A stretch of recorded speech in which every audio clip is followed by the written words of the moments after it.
Hi welcome to village Siri cooking. ఈ ఛానల్ని ఆదరించిన ప్రతి ఒక్కరికి మా హృదయపూర్వక నమస్కారములు. ఇవాళ చాలా మంచి రెసిపీతో మీ ముందుకు వచ్చానండి. చాలా బాగుంది. ఒక్కసారి ఈ విధంగా మనం కాలీఫ్లవర్తోనే ఇలా కర్రీ చేస్తే మాత్రం టేస్ట్ చాలా బాగుందండి. ఈ విధంగా చేయడం కూడా చాలా ఈజీ అండి. ఎంత కొత్త వాళ్ళైనా సరే దీన్ని చాలా ఈజీగా టేస్టీగా సింపుల్గా దీన్ని తయారు చేసుకోవచ్చు అండి. ప్రతి ఒక్కరు కూడా ఖచ్చితంగా ఈ విధంగా ట్రై చేయండి. ఇది ప్రతి దానిలో కూడా టేస్ట్ చాలా బాగుందండి. రైస్లోకైనా చపాతీలోకైనా ఇలా అన్నింటిలో కూడా చాలా బాగుంది. దాన్ని ఎలా చేస్తే ఇంత మంచి రుచి వస్తుందో చూద్దామా. ముందుగా కాలీఫ్లవర్ ఫ్రెష్ అయిన పువ్వు తీసుకునేసి ఈ టైప్లో విడగొట్టాలండి.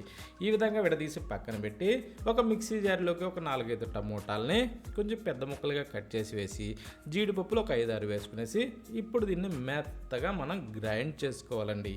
ఈ విధంగా పేస్ట్ గ్రైండ్ ఈ టైప్లో మెత్తగా తయారు చేసుకునేసి దీన్ని కాస్త అలా పక్కన పెట్టుకుందాం.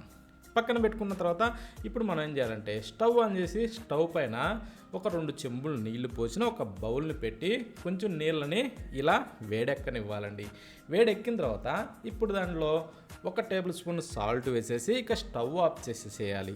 స్టవ్ ఆపిన తర్వాత దాంట్లో చిటికెడు పసుపు వేసేసి ఆ తర్వాత ఆ నీటిని ఇలా కాస్త మిక్స్ చేసి ఇప్పుడు దాంట్లో ఈ కాలీఫ్లవర్ పువ్వు ఏదైతే మనం అన్నీ విడదీసి ఈ టైప్లో చిన్న ముక్కలుగా చేసామో ఆ విడదీసిన ఈ పువ్వు మొత్తాన్ని వేడి నీటిలో వేయాలండి. వేసిన తర్వాత కాస్త అలా కలిపి మూత పెట్టి ఒక 10 నిమిషాల సేపు ఇలా బాగా నాననివ్వాలి. ఈ విధంగా నానితే ఏమవుతుందంటే ఆ కాలీఫ్లవర్కి లోపల ఏదైనా చిన్న క్రిములు ఇలాంటి డస్ట్ ఏమున్నా కూడా శుభ్రంగా బయటకు వెళ్ళిపోద్దండి. ఓకేనా, అందుకోసం అనేసి ఆ 10 నిమిషాల సేపు ఆ నీటిలో నాననివ్వాలి. చూడండి ఏ కలర్ వచ్చిన నీళ్ళు శుభ్రంగా క్లీన్ అయిపోద్దండి. ఓకేనా, ఇప్పుడు దీన్ని పక్కన పెట్టి స్టవ్ ఆన్ చేసి ఒక ప్యాన్ అయితే పెట్టుకునేసి దాంట్లో ఒక 2 గంటలు ఆయిల్ వేసుకోవాలి. ఆయిల్ వేసిన తర్వాత దాన్ని కొంచెం వేడెక్కనిచ్చేసి ఇప్పుడు ఏదైతే నీటిలో నానబెట్టి రెడీ చేసామో ఆ పువ్వుని ఇందులో వేసేసుకోవాలి. అంటే ఈ కాలీఫ్లవర్ని వేసిన తర్వాత కాస్త ఇలా తిరగేసుకుంటూ దీన్ని మంచి గోల్డెన్ బ్రౌన్ కలర్ వచ్చేంత వరకు అయితే మనం బాగా ఫ్రై చేసుకోవాలి. అది కూడా మాడకుండా చూసుకోవాలి. ఈ విధంగా మంచి కలర్ వచ్చిన తర్వాత ఇప్పుడు మనం దీన్ని తీసి ఒక ప్లేట్లో అయితే వేసుకోవాలి.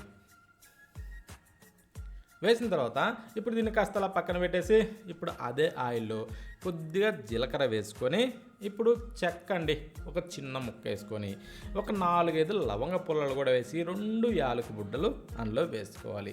వేసిన తర్వాత బిర్యానీ ఆకుని ఇలా మధ్యలోకి ఇరిసి అందులో వేసేసుకునేసి కొద్దిగా అలా కలర్ మారనివ్వాలండి. లైట్గా అలా రోస్ట్ చేసుకొని ఇప్పుడు కట్ చేసిన ఉల్లిపాయలండి, పెద్ద అయితే 2, చిన్న అయితే 3 అలా వాటిని చిన్నగా సన్నగా కట్ చేసి ఇందులో వేసుకునేసి వీటిని కొంచెం ఇలా వేగనిచ్చుకోవాలి. ఇలా బాగా మంచి గోల్డెన్ బ్రౌన్ కలర్ వచ్చిన తర్వాత ఇప్పుడు దీంట్లో ఏం చేయాలంటే అల్లం వెల్లుల్లి పేస్ట్ అండి అదొక టేబుల్ స్పూన్ వేసుకునేసి ఈ అల్లం వెల్లుల్లి పేస్ట్ని కూడా పచ్చి వాసన పోయేంత వరకు దీన్ని అయితే వేగనిచ్చుకోవాలండి. అప్పుడే కూర మంచి రుచిగా ఉంటుంది. ఓకేనా, ఈ విధంగా పచ్చి వాసన పోనిచ్చి ఇప్పుడు దీంట్లోకి మనం చిటికెడు పసుపు యాడ్ చేసుకుందాం. వేసిన తర్వాత 1 టేబుల్ స్పూను ధనియాల పొడి వేసి కొద్దిగా గరం మసాలా వేసుకుందాం. ఎక్కువ అవసరం లేదండి. ఒక 2 టేబుల్ స్పూన్లు కారం కూడా ఇందులో వేసుకుంటే అంటే అది మనకు స్పైసీ తగ్గట్టుగా వేసుకోవాలి. ఆ తర్వాత 1 టేబుల్ స్పూను సాల్ట్ కూడా వేసేసుకోవాలి. కారం ఏంటంటే మనం తినేదాన్ని బట్టి అండి. కొంచెం కారం తినగల వాళ్ళు కొంచెం ఎక్కువ వేసుకోవచ్చు, కొంచెం తక్కువ తినేవాళ్ళు తక్కువ వేసుకున్నా దానికైతే అభ్యంతరం లేదు. ఇలా మంచి కలర్ వచ్చేంత వరకు వేగనిచ్చి ఇప్పుడు ఇందాక గ్రైండ్ చేసి పెట్టిన ఈ టమోటా పేస్ట్ ఉంది కదా దాన్ని ఇందులో పోసి ఇప్పుడు అదే మిక్సీ జార్లో కొద్దిగా నీళ్లు పోసి కుప్పిలిచ్చి అందులో వేసి ఇలా బాగా కలిపి దీన్ని కొద్దిగా అలా తుక అంటూ ఉడకనివ్వాలండి. అంటే మనం వేసిన టమోటా పేస్ట్ని పచ్చి వాసన పోనివ్వాలి. ఆ విధంగా ఇది ఉడికిన తర్వాత ఇప్పుడు మనం దీంట్లోకి పెరుగండి 1 కప్పు అంటే ఒక చిన్న ప్యాకెట్ అనుకోండి 10 రూపాయల ప్యాకెట్ అంత మందం తీసుకునేసి ఇందులో వేసుకొని ఇలా బాగా దీన్ని గడ్డలు కట్టకుండా ఇలా స్వీట్గా కలుపుతూ ఇది నెయ్యిలాగా మారేలాగా మనం ఇలా తుక ఉడికించుకుంటూ దీన్ని బాగా కరగనివ్వాలండి. నెయ్యి టైప్లో మంచి స్మెల్ వస్తుంది. ఆ టైప్లో ఉడకనిచ్చి ఇప్పుడు ఒక చెంబిడి నీళ్ళు అయితే ఇందులో పోసేసుకొని రుచికి సరిపడా సాల్ట్ వేసుకోవాలా అది చూసి, ఓకేనా. సాల్ట్ వేసిన తర్వాత ఇప్పుడు దీన్ని బాగా కలిపేసి మూత పెట్టి ఒక 2-3 నిమిషాల పాటు ఇలా తెరలనివ్వాలండి ఈ నీటిని, ఓకేనా. ఇది ఈ విధంగా బాగా తెరిలిన తర్వాత ఇప్పుడు ఇందాక మనం ఫ్రై చేసి రెడీ చేసి పెట్టుకున్న ఈ కాలీఫ్లవర్ పువ్వు ఏదైతే ఉందో దాన్ని వేసి 2-3 పచ్చిమిరపకాయలని కట్ చేసి దాంట్లో వేసుకోవాలి. వేసిన తర్వాత కాస్తలా మిక్స్ చేసి మూత పెట్టి ఒక 6-8 నిమిషాల పాటు ఈ పులుసును బాగా మనం మరగనివ్వాలండి. ఇది కొంచెం ఇనిగి లైట్గా చిక్కగా వస్తుందండి, ఓకేనా. ఆ టైపు వచ్చిన తర్వాత ఇప్పుడు మీదకించి కొత్తిమీరని శుభ్రంగా కడిగి కట్ చేసి మీదకించి వేసుకునేసి కాస్తలా మిక్స్ చేసుకొని ఇప్పుడు ఆఖరణ ఒక్కసారి టేస్ట్ చూసుకోవాలండి. సాల్ట్ ఇవన్నీ సరిపోయినాయా, ఇక స్టవ్ ఆఫ్ చేసుకోవడమే. అది మాత్రం ఆఖరణ ప్రతి ఒక్కరు కూడా ఖచ్చితం చూసుకోవాలండి. ఎందుకంటే ఏ కూరలైనా సరే ఈ సాల్ట్ టేస్ట్ కరెక్ట్ సరిపోతేనే ఆ కూరకి మంచి రుచి అండి, ఓకేనా. అది మాత్రం కొత్త వాళ్ళు అయితే ఖచ్చితం చూసుకోండి. పాత వాళ్ళకి ఏంటంటే వాళ్ళకి అలవాటు కాబట్టి వాళ్ళు అందాజతోనే దాన్ని సెట్ చేసేస్తారు, ఓకేనా.